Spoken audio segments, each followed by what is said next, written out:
tonight's event, or this afternoon's event. Thank you very much, Mayor Al, Ortega. Thank you. Maraming salamat for being so aggressive in pursuing this project. I would also like to thank the following councilors who have been very supportive of this project between San Fernando and the city of Baguio. And I would like to specifically mention our dear councilors of San Fernando City. We have here the Honorable Luzan Ortega Valero, the Honorable Manu Saldi Laudencia, who happens to be my co-graduate of the FBI National Academy when he was still with the National Bureau of Investigation. Of course, the lovable Councilor Jan Oros,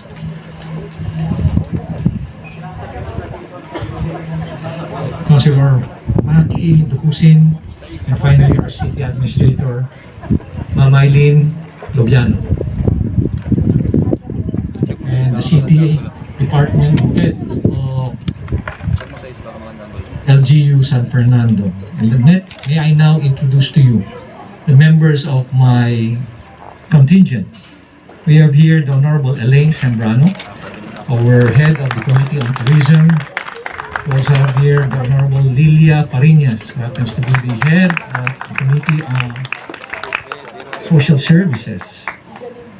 Our tourism officer, we have here Engineer Alec Mapalo.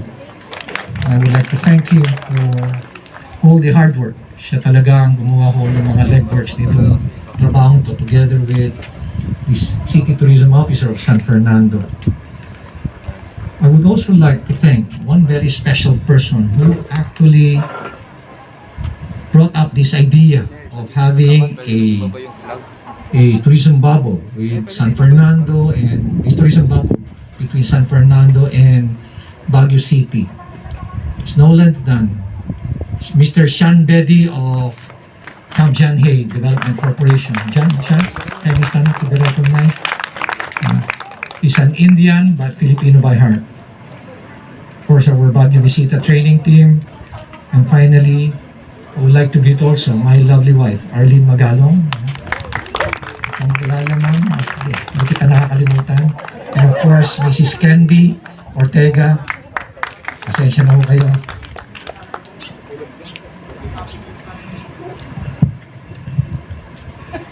Naragsak, narabi, kanyayo amin. Before I begin, I would like to thank the City of San Fernando under the guidance and care of your very own Mayor Alf Ortega and the very supportive Governor Okoy Ortega for the warm welcome. The warm breeze and their breathtaking sunset that we're experiencing today. You can see it just behind me. But before I proceed further, I would like to thank also GM Marvin. Maraming salamat, GM Marvin. GM Marvin Lanuza. Thank you for creating the opportunity that we may be able to relish in beauty of your city as you are all welcome to do in ours. The Summit and Sea Tourism Bubble is a micro bubble stemming from the Reach and Reef Tourism Corridor, which we launched in September of last year with the all-out support of the provinces of La Union, Pangasinan, Ilocos Sur, and Ilocos Norte. This time, we'll make the entry and passage of tourists from within and from outside the bubble to our cities more convenient while remaining cautious of the minimum public health standards. Baguio and San Fernando City are venturing further to spark the momentum towards economic recovery through this small tourism bubble. In these trying times, as we remain threatened by the pandemic, we must still do everything safely possible for our economy to get back to its feet. And while talking with Mayor Alf, ang sabi ko sa kanya, Mayor Alf, a lot of people are inspired by this program. But definitely, there will always be people who will look at things negatively. Maski na ano pang gagawin mong maganda, lagi na lang kaliwa o masama ang tingin sa'yo. That's life. That's life in the political field. That is why our goal is crystal clear, to make sure that no one, tourists and residents alike, get into harm's way. Ito ang hamon sa ating kakayahan, ang maging ligtas ng sinuman sa panahon ng pagbubukas ng Baguio at San Fernando sa mga darating na bisita. I laud the pioneering spirit of the people of San Fernando for taking that big step with us. I know that you are facing a lot of challenges, same with us in the city of Baguio. We continue to experience the surge. The good news is na ibaba na po by as much as 58% ang aming daily cases, and we continue to sustain our testing. Aming pong testing sa siyudad ng Baguio, we're averaging 646 tests a day. At ang aming pong contact tracing efficiency ratio is 1:18. The risk will be outweighed by our determination, dedication, and willingness to learn from the process for the good of our constituents. Our cities are ready. In due time, we have high hopes that even the surrounding towns will join us in this endeavor. And I'm really glad that Councilor Nicky Valero, a good friend of ours, is here with us. Palakpakan ho natin because he is actually taking the lead in convincing LGU San Juan to join us in this tourism bubble program. Mabuhay ang turismo, mabuhay ang San Fernando City, at mabuhay po ang ating mga kasamahan at ang ating pong samahan. God bless. Marami pong salamat.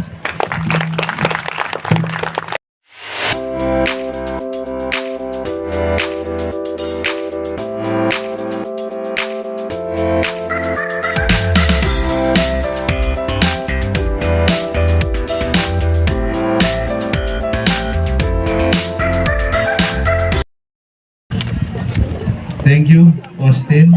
Please take your seats. Muna-unay apo, kablaawak, negative bisbisitas tayo tatangan at toy headed by an officer and a gentleman. The more I got to know him talaga, mas napapabilib ako sa kanya. Mayor Benjie Magalong, tipatan tayong matisuna apo.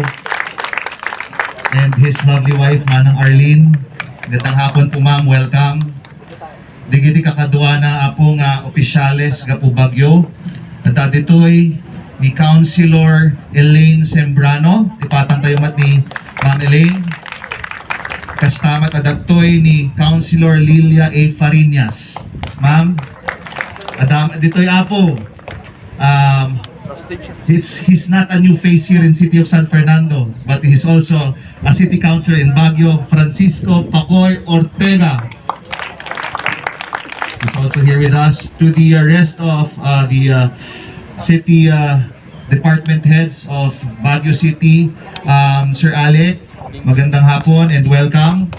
Alam nyo po, sinabi nga kanina ni Mayor Magalong, very dynamic and ang ganda po ng samahan ng Baguio City and San Fernando City dahil parang isang linggo lang po ng preparation.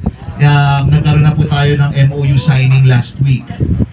And of course, I'd also like to acknowledge that toy Digiti City officials tayo, our Sangguniang Panlungsod members headed by Acting City Vice Mayor Chari Nise, at that toy Jai Chairman of the Committee of Tourism, Honorable Luzan Valero Ortega. Ipata tayo mati Ma'am Luzan.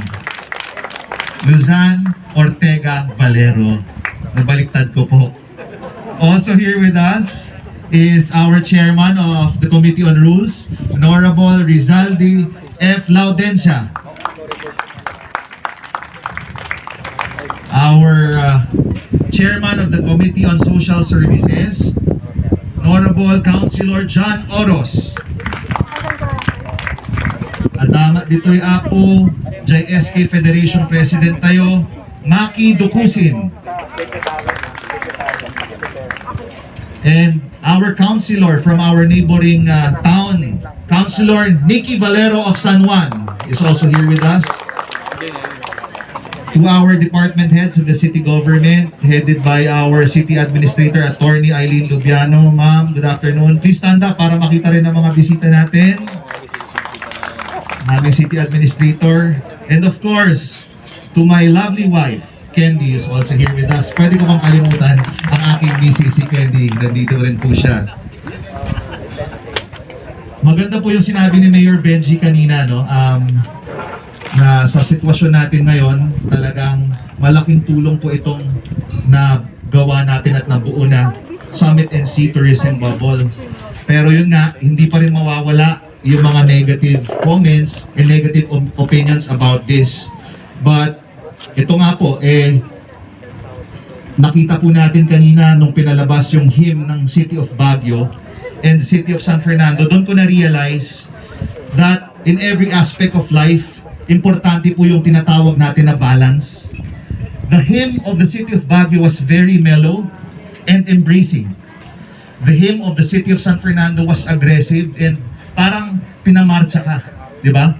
So two different hymns. Aside from that, nakita natin kanina, nagsa-sunset na dito sa ating lugar. Mainit. Pag mainit, ano pong hinahanap natin? Malamig. Pag nasa malamig ka naman, anong hinahanap naman natin? Mainit din. So, there's always, ang tao naghahanap palagi ng balance na kailangan balance lahat. If it's hot, naghahanap ka ng malamig. Pag malamig, naghahanap kang mainit. And speaking of balance, I think the country and both our cities have undergone a lot. Marami na pong napagdaanan the past year. Nag-close tayo ng borders, nag-close tayo ng ekonomiya. But I think gradually it's time to open up again. And we need courage for this. I commend the City of Baguio for having great courage because hindi po madali rin itong gagawin natin Courage and faith that we can open up again, but with strictly following the protocols. Safety protocols pa rin po. Hindi naman po tayo magbababa ng guard natin sa ating minimum health standards Hindi naman po ibig sabihin na bubuksan na lang po natin ang San Fernando or Baguio na kahit sino na lang po pwede. Meron pa rin pong proseso. May registration pa rin. May triage pa rin po tayo. May testing pa rin po. And I just like to thank our Regional Director, Jeff Ortega, and Secretary Berna Puyat, and of course our beloved Governor for supporting this program, Summit and Sea. So, balance lang po ang kailangan natin. Kailangan natin ng balance. And every day is a blessing, as I've always said. Nagpapasalamat tayo na nandito tayo ngayon sa magandang lugar and we have each other, the City of Baguio and City of San Fernando, as partners to move forward for a better future for both of these cities.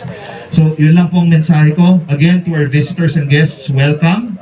Dato'y anak yung kapsatyo, katropa yo, Alf Ortega, agay ayat met, kada kayo amin, Diyos unay tiyagina. Thank you.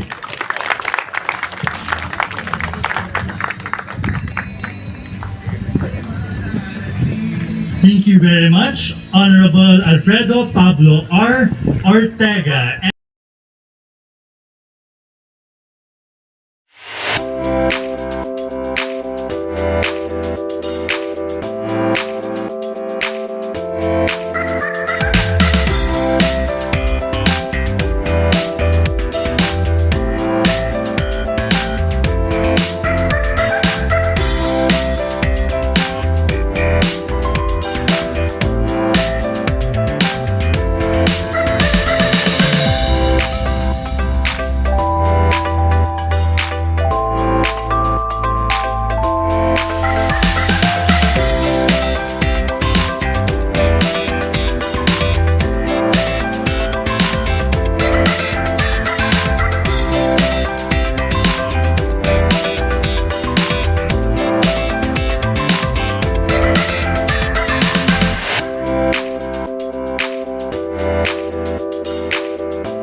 At first, nung nalaman ko itong tourism bubble ng City of San Fernando and Baguio City, on behalf of the Chamber of Commerce and Industry in La Union, and of course to all tourism stakeholders dito sa City of San Fernando, we are very excited actually, and we are very thankful to the both City of Baguio City and City of San Fernando for coming up this kind of project. Kasi this will really boost our tourism industry na natutulog ng ilang halos mahigit isang taon na. And of course, you are not just helping the business sector, but also you are also helping our employees. Yun yung lagi kong sinasabi sa kina Mayor, sa ibang mga ibang business sector na parang we are not just saddened for the loss of course dito yun nga sa tourism industry. We are not just thinking about our business, we are also thinking of course our employees. Like for example na lang po sa amin sa Halo-Halo del Loco, from 38 employees naging 5 na lang po ang employees namin. It's very sad. We have PWD staff, they are actually 10 ngayon, dalawa lang pumapasok. Tapos pumupunta sila sa bahay namin to ask kung kailan sila papasok, tapos ano yung dapat nilang gawin para lang magkaroon sila ng pera or trabaho. Tapos yung ginawa namin ng wife ko, pinahiram namin yung farms namin sa San Juan and Aringay para lang meron silang mapagtamnan. So we're doing something na parang matulungan yung mga employees. So with this kind of tourism bubble na ginawa natin, this will really help us para maibalik natin yung sigla ng turismo ng City of San Fernando and Baguio City. And of course, we promise na we will 101 support. Yung support namin sa inyo is 101% para lamang matuloy at patuloy na parang sisigla yung turismo ng San Fernando. Ayun, maraming salamat po and magandang gabi. Thank you so much, Sir Xavier Mercado. The cool weather of the summit. Ngayon naman po, sa mga taga-Baguio, kumusta naman po ang weather by the sea natin? Okay naman po. Tingin ko yung hottest temperature nyo po noon, tingin ko beat na beat ng record namin today. So, I'm glad that finally, we are starting to open our doors, restarting our economy, restarting our tourism. I mean, it's more than a year na nandito tayo sa pandemic na ito, and I'm sure everybody is excited to have new experiences.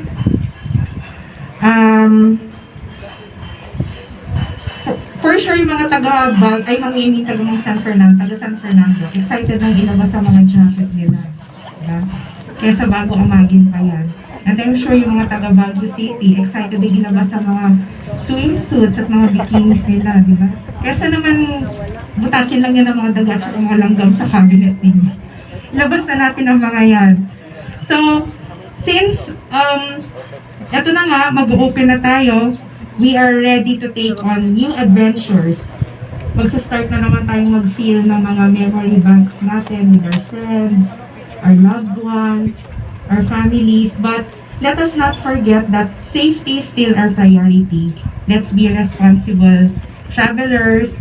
Always, wag natin kakalimutan, minimum health standards, minimum health protocols. Kailangan din na nga sinasabi yun dapat by heart memorize na natin ang mga yan. So I guess, we're ready. Meron na rin, ready na rin tayong mga aside from feeling our memory banks, for sure, i-feel din natin ang mga social media natin, di ba?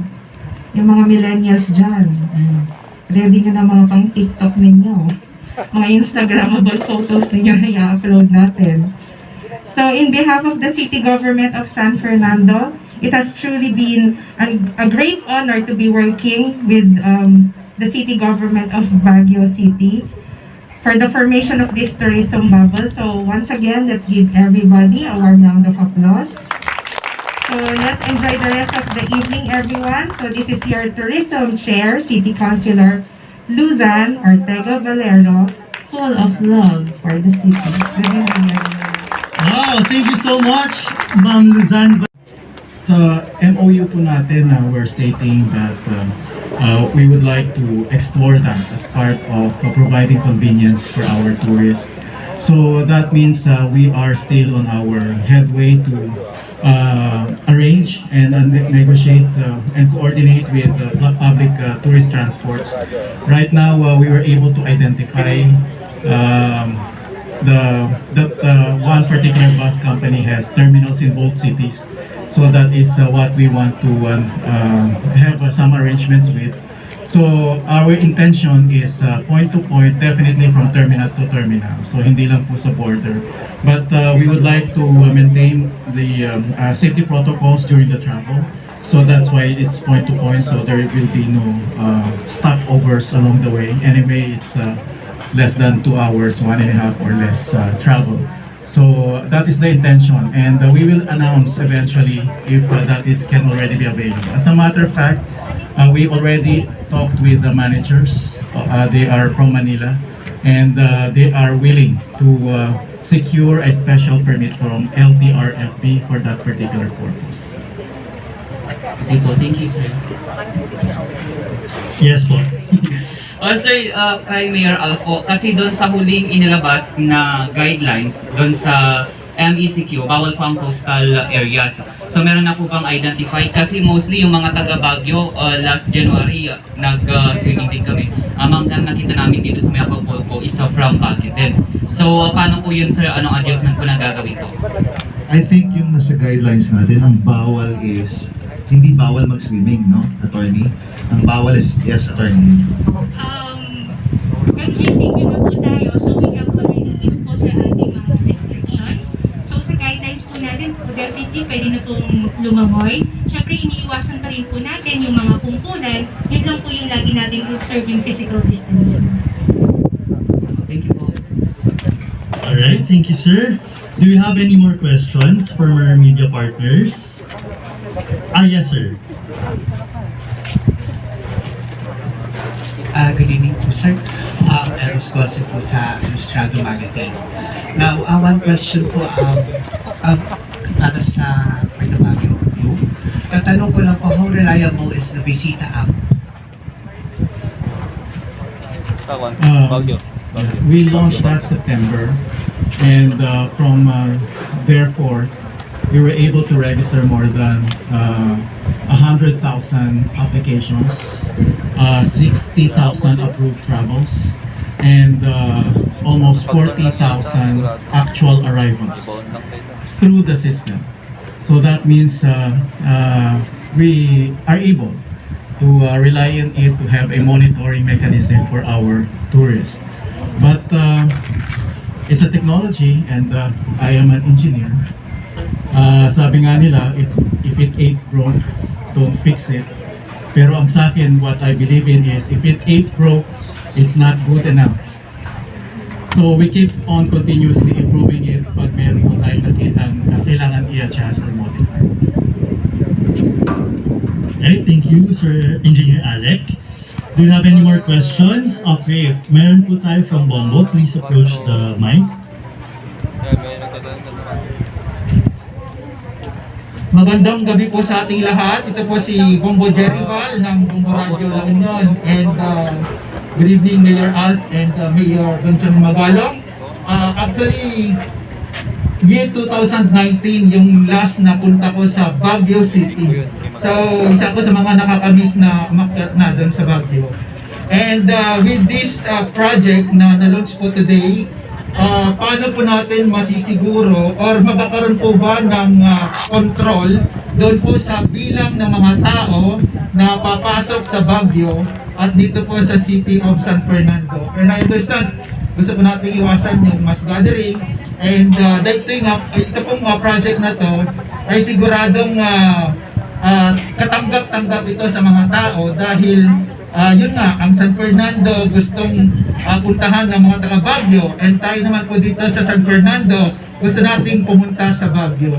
So with that, ano po yung magiging guidelines po natin sa bagay na ito, Mayor Magalong and Mayor Alf? maganda yun, Bobo Jerry. Nililimit lang namin. We're limiting the number of tourists or visitors coming from San Fernando to only 500. Ganun din, ang San Fernando ililimit lang. Kasi nga, our daily allowed number of visitors sa Baguio is around 3,000.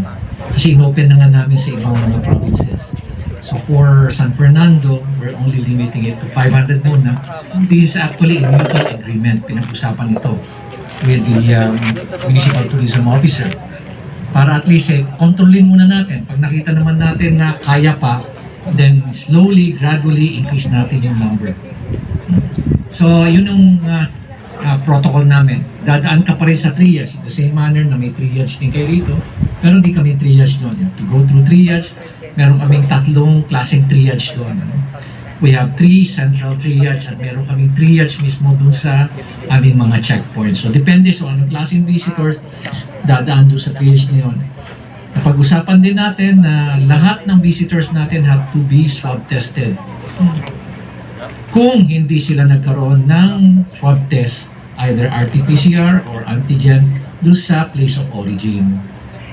So ang pagkakaiba lang natin, inaayos naman namin ni Mayor Ralph yan, kasi malaki yung discrepancy ng ating cost of antigen, pero inaayos na nila ngayon. Kasi sa amin 350, yours is 1,000 kasi nga mataas yung pagkakakuha nyo noon, and you have to consume that. So binibigyan na rin namin sila ng contact number ng company na pinagkukuhanan namin nung aming antigen test. So that's precisely the coverage of our guidelines. Nagpapasalamat na tayo sa City of Baguio kasi kung i-consider natin yung tourism capacity nila, magkaiba naman sa tourism capacity natin, sila 3,000. So nag-adjust lang po tayo for this particular agreement na 500 lang po ang papasok at papasok sa City of San Fernando at from us papasok din sa Baguio. Pero yun nga po, na-emphasize din nila Magalong na hindi lang basta-basta papasok, meron pa rin proseso, may triage areas tayo. And we're finalizing now kung saan po yung particular specific na triage area natin for San Fernando po para sa mga incoming residents natin. Aside from that, yung nasabi ni Mayor Benjie na amount, kasi nga no antigen tayo dito ay medyo nangina 1,000. J Baguio ako 350 lang. Ng good news, ada maala tayo nga 350 lang for local residents na antigen tayo through the help of course of City of Baguio as well. So that's good news for our local residents. So yun po. My last question, Mayor Alf and Mayor Magalong. I understand pag na-open ito ay susunod dyan yung magiging problema po natin sa traffic. Ngayon pa nga lamang nakakaramdam na rin po tayo ng problema sa traffic dahil marami na po yung lumalabas na sasakyan. So paano po natin ito i-anticipate para yung mga pupunta dito sa San Fernando and sa Baguio ay hindi po sila ma-iimbyer na doon po sa sitwasyon ng traffic. Maraming salamat. Ako, Bobo Jerival, in our part naman, naka-in-tune na po ang ating Office of Public Safety tsaka ang ating bagong OIC Chief of Police, si Sir Benjie. Alam na rin nila, so they will be coming up with a traffic plan para sa ganoon mas maayos po ang daloy ng trapiko considering the influx of tourists coming in. For Baguio, alam mo naman siguro na magmula nung I think that was about 10 years ago, talaga nagkaroon na kami ng problema ng traffic.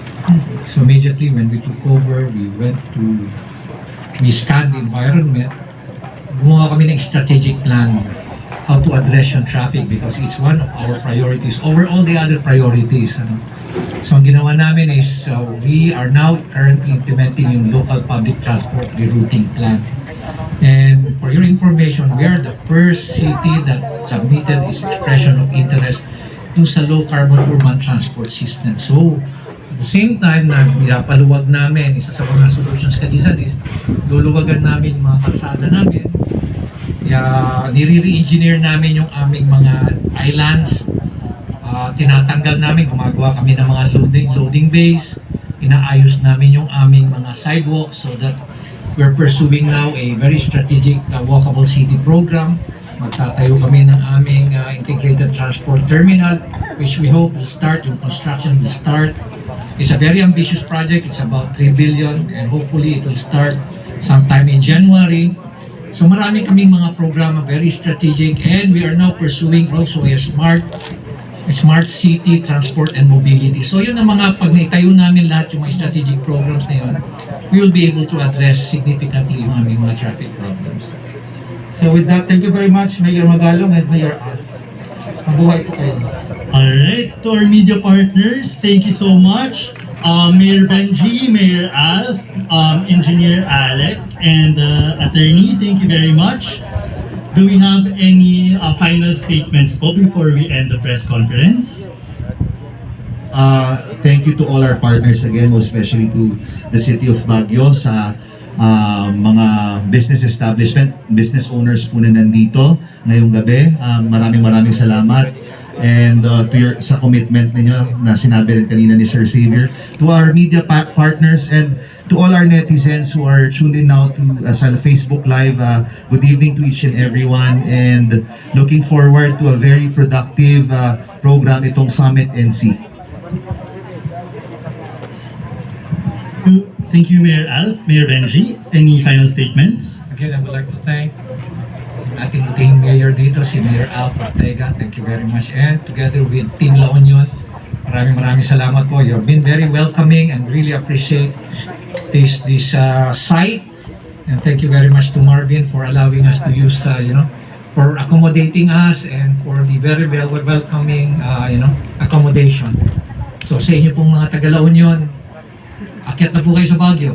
Kami po namang taga Baguio, pababa po kami sa La Union. Yes, all of us are excited. So thank you very much for this launching of the Summit NC, City of San Fernando Tourism